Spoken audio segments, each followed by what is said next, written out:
I always get excited about just kind of creating a paradigm for chiropractic.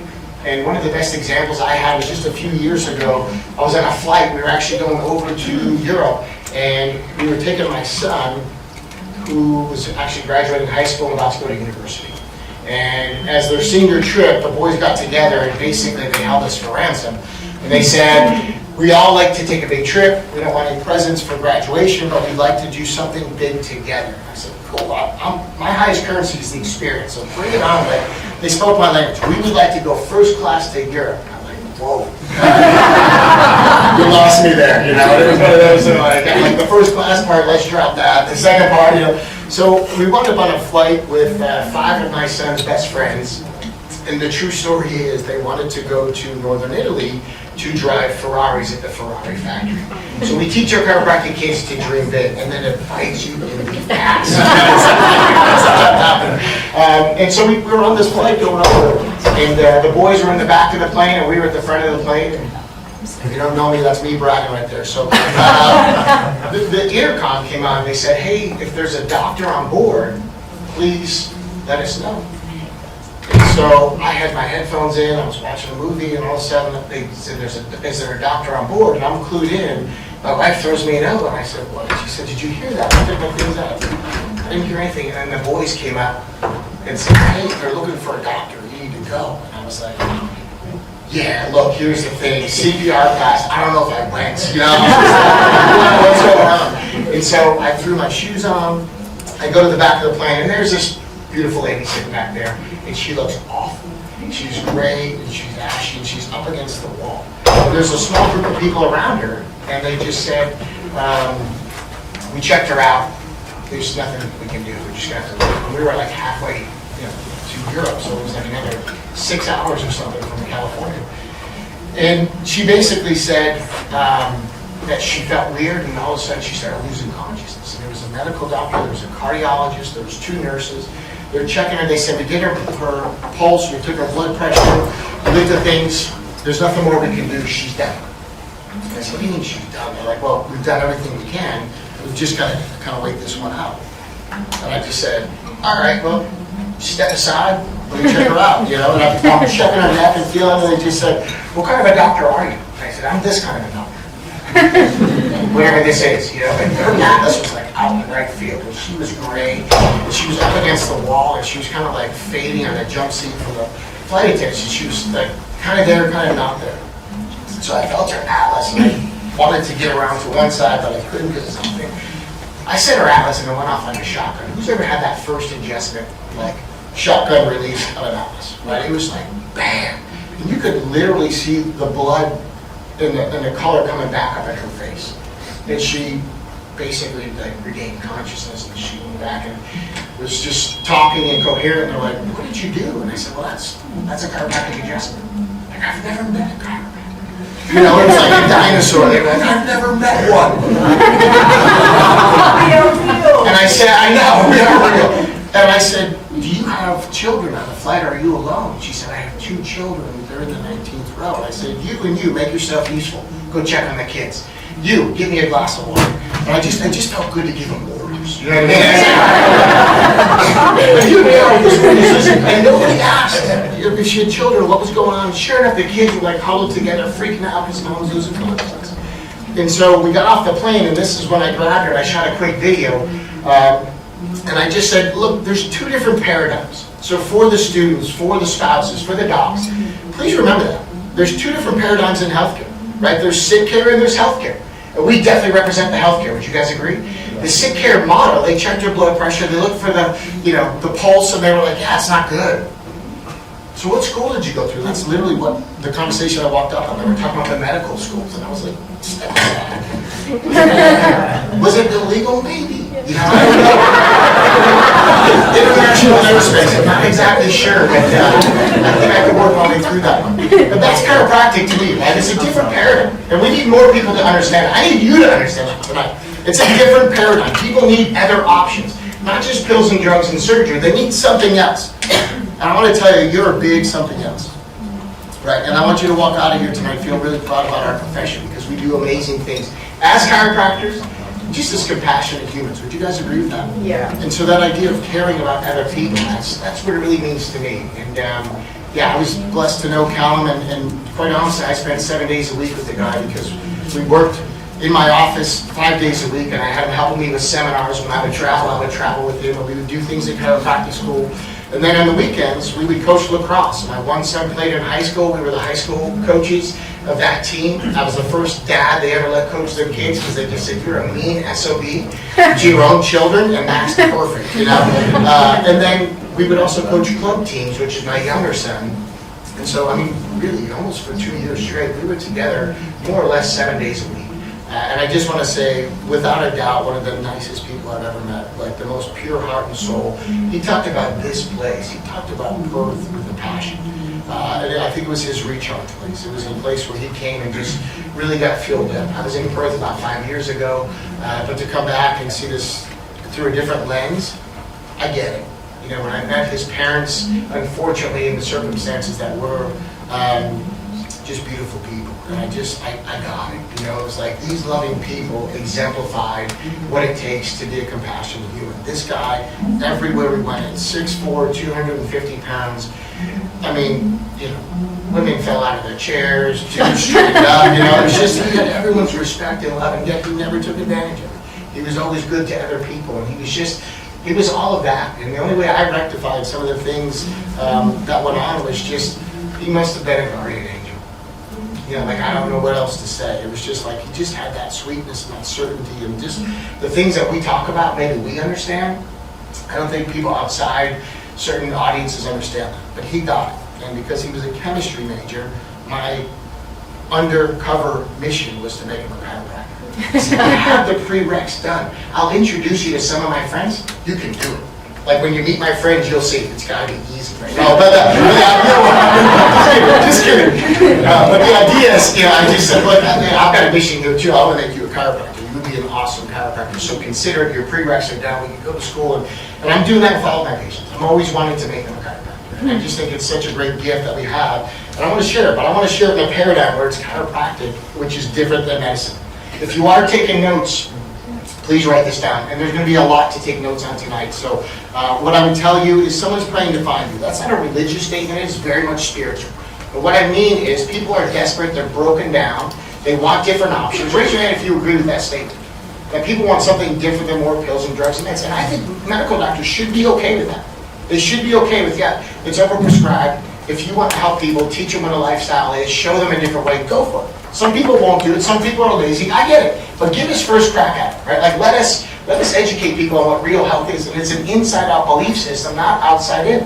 So if we start with that, you understand the overprescription of pills and drugs and meds and things like opioids. 59% of opioid prescriptions are written for neck and back pain.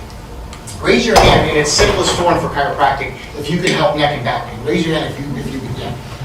92% of new patients go to a chiropractic office, according to the Adams study, which is a big meta study, for neck and back pain.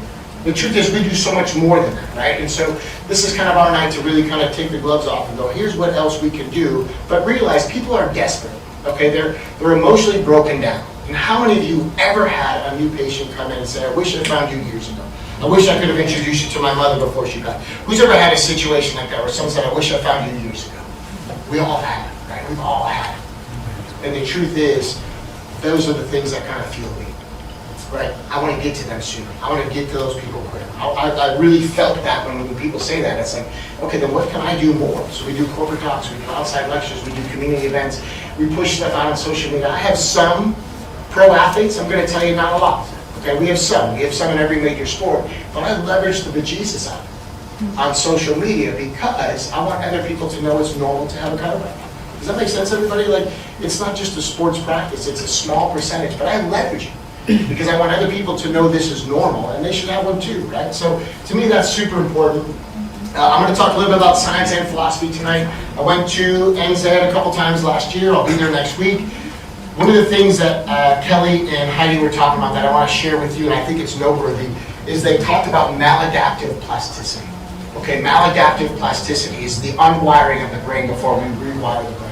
Who believes we rewire and neuroplasticity is active with our care?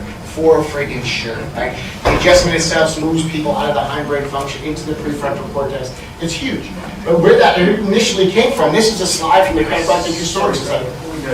We just get maybe Give me like 2 more minutes. Give me 2. Okay. Yeah, is that cool? So this is really quick. So this is basically the initial care for like 2 weeks, people improve. And then basically it talks about the health dropping a little bit. And then improvement picks up. So this is old school chiropractors would know this as retracing. Who's ever heard that term retracing before? It's like the old guy row over here. Right on. Well done. We're going to bust chops there. Old bastard. No, just kidding. The body doesn't work that way. What I love to teach chiropractors is everyone has a number. Everyone has a number. What I mean is, whether it's the 4th visit or the 9th visit or the 17th visit, they have a breakthrough in their health. Okay? Rarely is it the 1st visit. That's because chiropractic is not an event, it is a process. Please write that down. Chiropractic is not an event, it's a process. The process takes time, takes repetition. So you don't deliver an adjustment and say, how did you feel? You deliver an adjustment and say, see you Wednesday. Right? And people go, it still hurts. You go, that's why you're on a plan. We're going to do multiple visits. Right? So this idea, chiropractic is not an event, it's a process. Another big thing is healing happens between the visits. Chiropractic is a process. It's not an event. Healing happens between the visits. Meaning, when you adjust people and you say, how do you feel? You're leading them to believe they should feel immediately better. That's misleading. Right? Questions dictate focus. Focus is the reality. So let's get clear. We do a motion study x-rays. I'm trying to get more chiropractors in Australia to do this, where we do a flexion view, we do an extension view, neutral lateral, and then we do an AP open mouth. A ton of research on why this works. You can see tears, AL, ligament tears. You can find herniations off of movement patterns. And most of all, you can detect and correct subluxations. There's published articles. The ICA backs these articles. This is what I teach in my Elements workshop. Instead of doing static x-rays, where you can't tell if somebody's alive or dead, we do a motion x-ray, and in the US, we can take a post x-ray 90 days later, and you will see changes every time. It was created by Don Harrison and Dan Murphy. Who knows who Dan Murphy is? Super intelligent guy, right? It's been published and adopted by the ICA. They won a car accident case, a motor vehicle accident in the Supreme Court, and basically became law in California. And the ICA came along and adopted it, and there's a range of visits depending on what's going on. The most common thing you'll see in your practice is between 50 and 70 visits is what the patients allow. I like to recommend 90 days of care, usually 36 visits. It's different for everybody. But at 36 visits, they can't say you're overutilizing. I go, actually, I was allowed to see 50 to 60. We did it in a lesser time. Give me a thumbs up if that makes sense. Right? So start using the science and the research. You guys keep getting that thrown in your face, then use it to your advantage. Take advantage of what's out there. Number 3, care plans. Without re-exams are missed opportunities. Do your re-exams. They're not super sexy. I have my team do most of them. But when you check in with patients, you reinvigorate the person in your practice. Client, practice member, patient, whatever you call them. Please write that down. Your re-exams are meant to reinvigorate people. Do people sometimes have like a waning effect with their healthcare? Like when they start feeling better, they start actually decreasing. We think as they feel better, they're going to refer more. That's not a strict correlation. Actually, with any service, as people feel better, they're less inclined to refer. It's counterintuitive. Because the truth is, from their perspective, they came in, they got what they needed, they're gone. Don't people have things to do these days? Everybody's busy, just ask them. So as they get better, they don't refer more, they refer less, unless you plug in systems to do that. The other thing is, for compliance reasons, it really pisses me off when chiropractors say, we're going to see you 3 times a week for this amount of time, then 2 times a week, and then 1 time, and they lay out the whole year in a 3-2-1 process. What comes after 1? 3-2-1, 0. They drop out. If you're presetting changes in your frequency, in a room full of chiropractors, can we just agree that's not the best care? At least have the conversation with the patient. How are you doing? If they're better, you can reduce it. Maybe you keep it the same. Maybe you normally reduce it, but now they need more care. But ask the question. I'm telling you, everywhere I teach, re-exams are jacked up. And if you don't do this right from a compliance standpoint, but offer it, you leave yourself exposed. And if you're laying out your care plans and you already know their frequency, like, how do you know they're going to need to be reduced in July?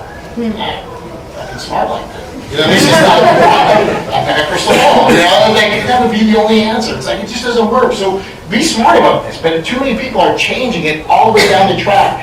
Just doesn't make sense, and it's going to get you in trouble. Don't complicate your systems. Keep things simple, okay? Pain, prevention, performance. I like things in 3. Anybody else with me on that? Just keep it easy for people. Chiropractic isn't weird. Chiropractors make it weird. Do you guys agree? Like, we just jack shit up. Like, just keep it simple, okay? Overstaffed teams. Please write this down. Drama costs money. Who's ever had an overstaffed team and they get themselves in trouble? Gossip, talking, it's just like, drama costs money, okay? So I like it lean and mean. I like to keep your team so it's not like you have this huge team that you're running. Be smart about it. 3210, we talked about that. And then you don't need a new patient treadmill where you keep pumping in new patients if you know how to re-sign people. Part of what Chestnut and I are going to talk about in March is how to keep people on a wellness plan that they want to be on. But it's consistent care for life. Again, I'm not talking frequency, but for life, they get adjusted. All right, but the idea is, right, this idea that we always need new patients. What if you saw people that stayed on and stayed consistent? Like, what would that do for your practice? By show of hands, who loves asymptomatic patients who come in, lay down, get adjusted, and walk out? They're the best. Right? And then you have those like tough blokes that come in, they're like dragging their leg. What's happening? I got sciatica. Sciatica. They're like, that looks really bad. We should get you adjusted. No, my other one's working good. You know, it's like, are you kidding me? I tell this story and it's like, it blew me away. We had this tough guy come in, he's like, I know what's going on, it's in my neck. And, I looked it up on WebMD, it's number 9 in my neck. Only has, okay, 9, yeah. Yeah, I looked it up, I know what it is. I can tell you exactly where to adjust it. So patient safety, don't let patients drive the bus. Okay, as far as what you can do for yourself, start your race to 100. What I mean is, most practices, if you have a reasonable overhead expenses, at about 100 wellness visits in a month, you're going to cover your overhead. So what I like to set up is a system where the first day of the month, that I think is pivotal, especially for chiropractors here, 50% of people are 50% better at their 12th visit under chiropractic care. This is called the MAHA study. I want to explain a couple things real quick. Some of the studies that we're told are parameters that we have to work within are things like low back pain gets better in 5 visits, it gets better in 6 visits. Low back pain is self-resolving, nothing could be further from the truth. The truth is, the studies they did, where they said it was self-resolving, they compared medical doctors and chiropractic care. The medical care wasn't working, so people didn't go back to the doctors. They just stopped the study because they weren't getting results. So they followed up and they did some of these studies, and they asked people, 80% of them said, I didn't go back because I was feeling worse, not better. And then the deduction of the study was, well, medicine got them better quicker. It didn't happen. Some of the studies they set up for mechanical pain, they look at and say, how does 5 visits work? And the truth is, people aren't better in 5 visits.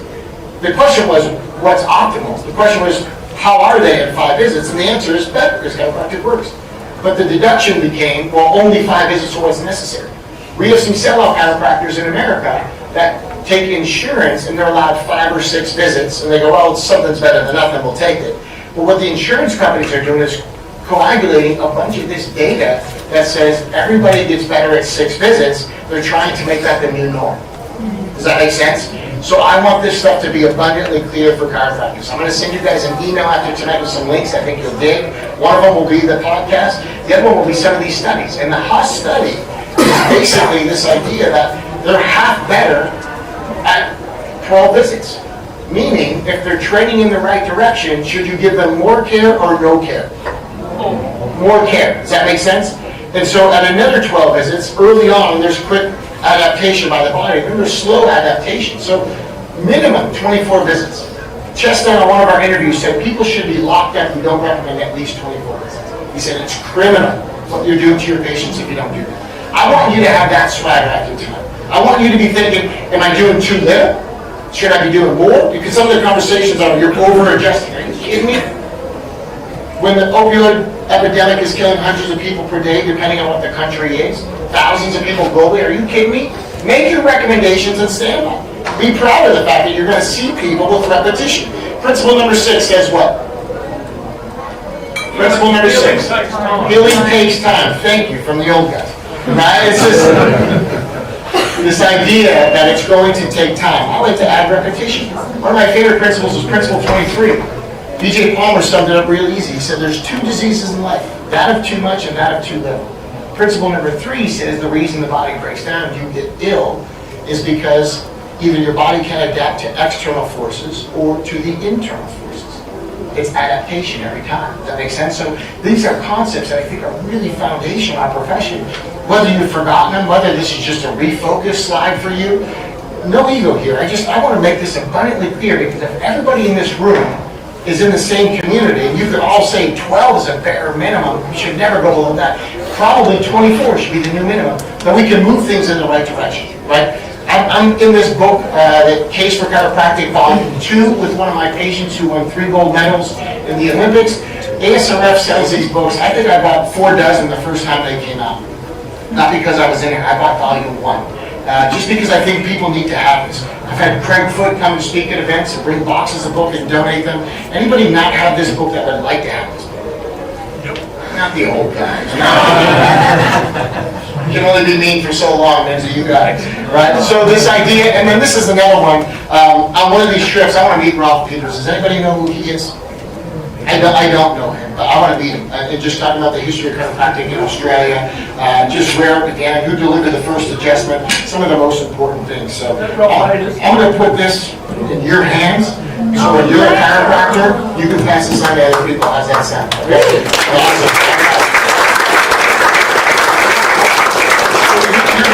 You're going to have 2 choices in life, just like Mike had said. You can either be a chiropractor or marry a chiropractor. My oldest is like, I'm going to be one and marry one, overachieving first child. So no pressure on this, okay? But you're going to be a chiropractor. All right, so the MAHA study is like foundational for this stuff. And then this idea that, how long should we see people beyond this? One of the things that Chestnut and I talked about is wellness care. They did a study that had 4 different groups. People who went through some initial phase, corrective care, initial care, whatever you want to call it.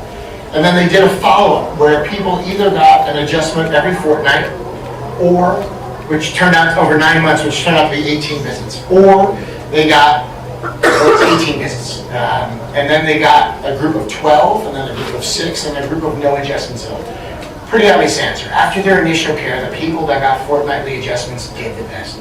The people that got no care didn't just do poorly, they actually went back to square one. So I want you to write down that phrase, square one, because I'm going to use that in patient education. I'm going to get into some things you can do in your practice in just a second, like access limit.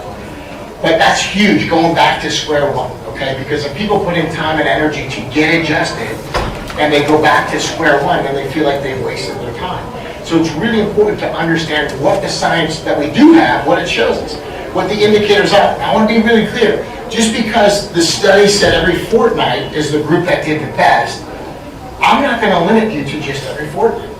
I'm going to say, if you want to go once a week, do it once a week, right? Let the patient have informed consent. But the truth is, just because a study is done, this whole idea that a study is absolute, we've got to get away from that. The science and the data should always be overridden by the philosophy. Raise your hand if you believe it. Right? Your belief system should tell you what to do with the information.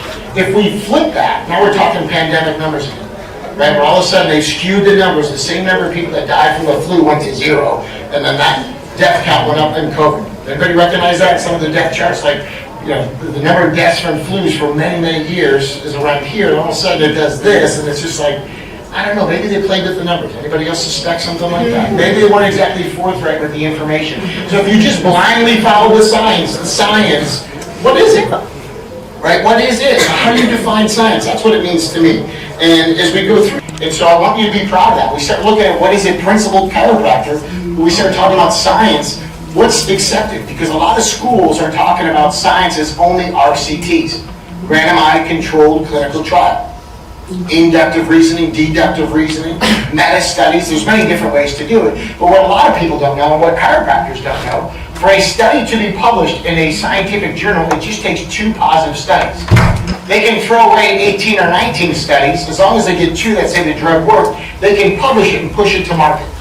And so Bobby Kennedy's been all over this stuff. There's going to be a ton of things hitting the media I want you to know about, because I think it's great education points for your patients.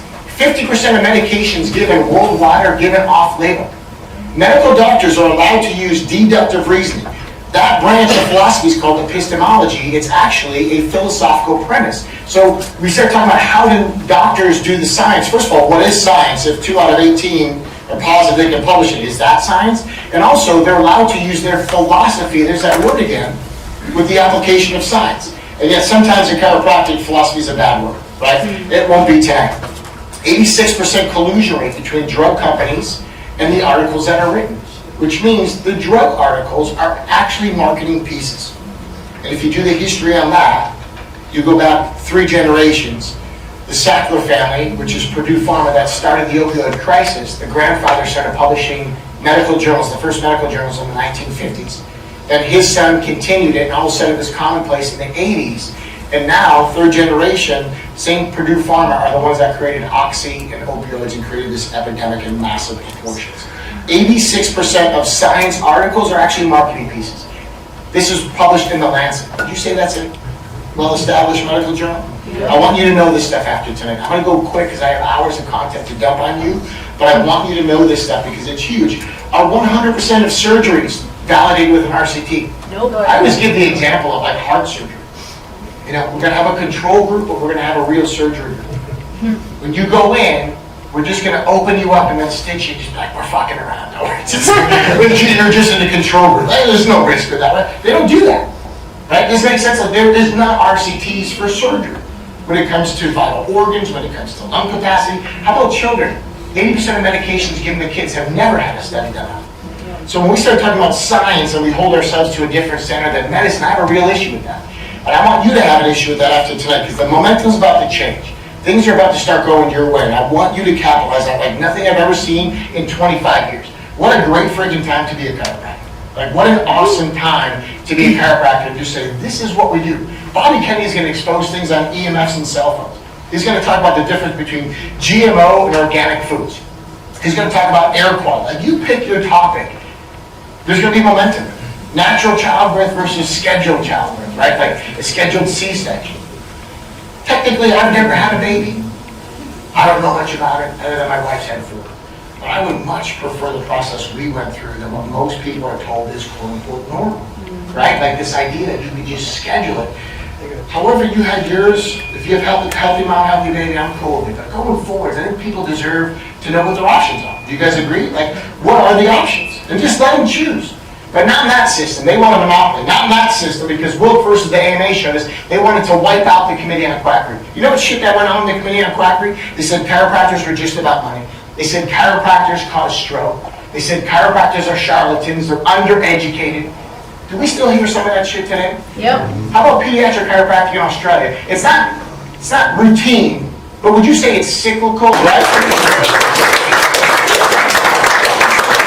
This is your time. Like, develop your practice. Decide what kind of practice you want. Get clear on it. Because people need a different solution. I'm telling you, they're desperate. People are praying to find you. And this is your time to step up. Lockdowns were crazy times. And I appreciate what WA did. You just walled off the rest of the world. That's cool. You got to get a passport to get in, even if you're Australian. I'm like, that's fucking cool. Like, your own profession shouldn't limit you. And so I didn't want to say this with the TV cameras in the room, but don't ever say anything bad about another chiropractor. Right? They can be different. They do it alternatively. They have their own approaches, but you don't have to say anything bad about people. Also, part of what I want to do tonight is I wanted faces in this room to meet other faces in this room. Not to meet me. I want you guys to meet each other. Right? I want there to be a strong community. And I'll tell you, Perth has a really good reputation for having a strong community. But let's deepen it. Right? So if you're a younger doc, stick around and ask questions.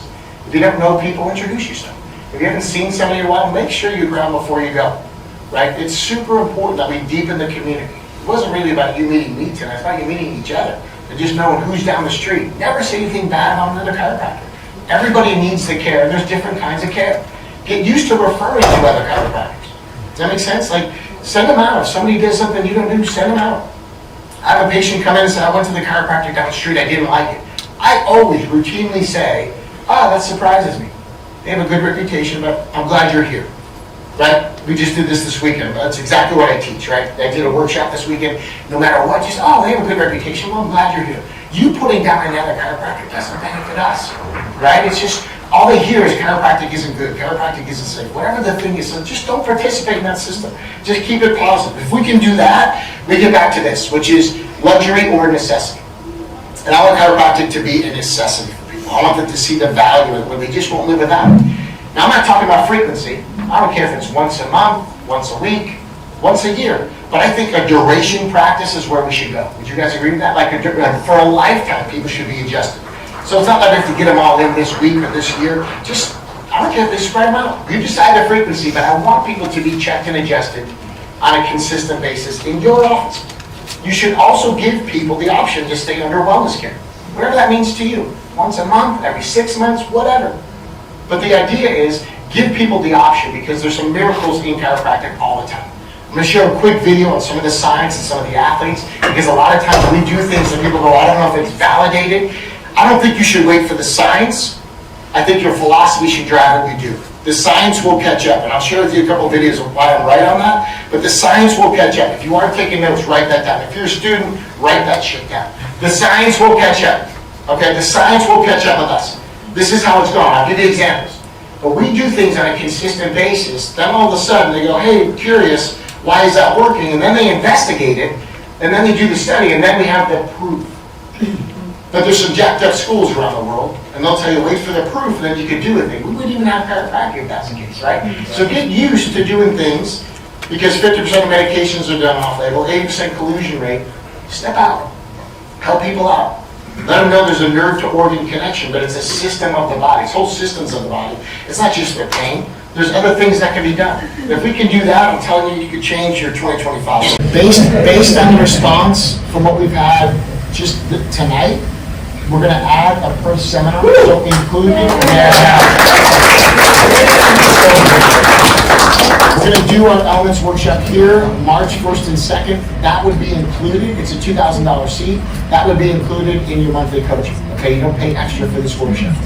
What you can also do is attend the best practices at no extra fee, which is the following weekend in Sydney. So I'm going to come back to Perth. We're going to do the elements workshop. That's our day 1, day 2. It's the best in the profession. There's people that have imitated it and bastardized it. When you come see what we've got, talk to anybody who's been to both workshops that are offered on this topic. It's just hands down, it's the originator. I've been teaching this for 20 years, okay? And I started teaching nuts and bolts with Billy DeMoss. You can also attend the Chestnut Best Practices at no extra fee. We have $12,000 worth of seminar seats and information online. And if you do this for the 9 months, that alone would exceed it, but the weekly calls will move the needle on it. Quick show of hands, who's already done the weekly calls, the elevator stuff, raise your hand. Talk to them afterwards about their results. It just goes through the roof, right? I'm one of the old guys, I just don't sit in that row though. So I first met Brad back in, it was December of 2018 and did his, I did my first of my 5 elements of opening here in Australia. I'm a slow learner. And so look, highly recommended. It's Brad's day 1, day 2. So, and completely changed my my practice. Then following on from there, Brad has an online education academy where you get a module a month, and then we can also do crashes, which we're hoping you might eventually come to Australia to do. Elevators as well too, which I did for a few years, where it's just a weekly call from, I think it runs from about February to November, and then a few select of the group get to actually go to Brad's practice to actually see shit in action. And it's called Fight Club, but what's the first rule of Fight Club? Yeah, that rule got broken. And to see it actually work, and was just fantastic. I was in a group of about 12 other chiros from all over the world, made some wonderful friends there. And we went and observed Brad on a Friday afternoon. In an hour, he saw, I think it was 53 patients, and it wasn't rushed. It was just smooth. His office is set up so that there's a wall with a one-way mirror, and there was the 14 of us just trying to peer through this thing, and his flow works. He walks the talk. It was a wonderful experience. Very bad hangover towards the end of it as well too, which I unfortunately remember very, very well. So made the Sunday morning a little tricky, but look, it's excellent, and you understand it once you get to experience it. So before Andrew goes, I just want to say this: how many of you have known Andrew Messud before tonight? Met him, seen him around, quality human being, right? And so part of it is when people come up, the reason I blew out the wall and put up a one-way mirror is I think there's some bullshit in our profession, right? And I've been at seminars where people are talking one thing and doing another, and then you hold yourself to their standards and it's a false standard that can piss me off. So I said, fuck it, I'm gonna wear a microphone for 4 days, I'm gonna put up a one-way mirror, but everything we do for 4 days, they have full access to everything. It's total transparency. I can't have a bunch of people because it's a living, breathing practice, it's real. My patients know that there's gonna be people in there on a regular basis. But we have docs come from 4 continents every year, and we put together a group, and I just show them everything we do. We teach it at workshops, but I felt at some point, people should come see the real deal and just see how easy 53 an hour can be. Now, some of the questions come up, what's the care, what do? You have to back that all the way into your day 1 and your reported findings. You have to move that into what are your re-exams, what are your checking points. I don't accept everybody as a patient. If they have a foot problem and it's contagious, I'm not fucking doing it. You know, it's just like, I just don't. So you decide what you want, but if you start with the right people for your care, it's easy to see a higher volume. I don't know what high volume is. I see a lot of high volume people seeing 100 a week, and I go, I don't think that's high volume, so I'm confused. In my office, what high volume is reproducible for other chiropractors. Chunks of it or all of it. Does that make sense? But part of why I have chiropractors come up is I can go to a room pretty much anywhere in the country, in the world at this point, and just find somebody else. Go, hey, you were there. Come tell everybody about it. Would you raise your hand if you would agree there's some transparency issues in our profession? Yeah, and I'm unfortunately one of those people, if it costs you time and money, I'm not a fan. So if you wouldn't mind, give this dude a round of applause. Paul. Yeah, even though he's a Yank, this stuff works here in Australia, all right? It's ethical, and it's easy, and it's effective. So yeah, get on board, guys. Love it. Love it. So here's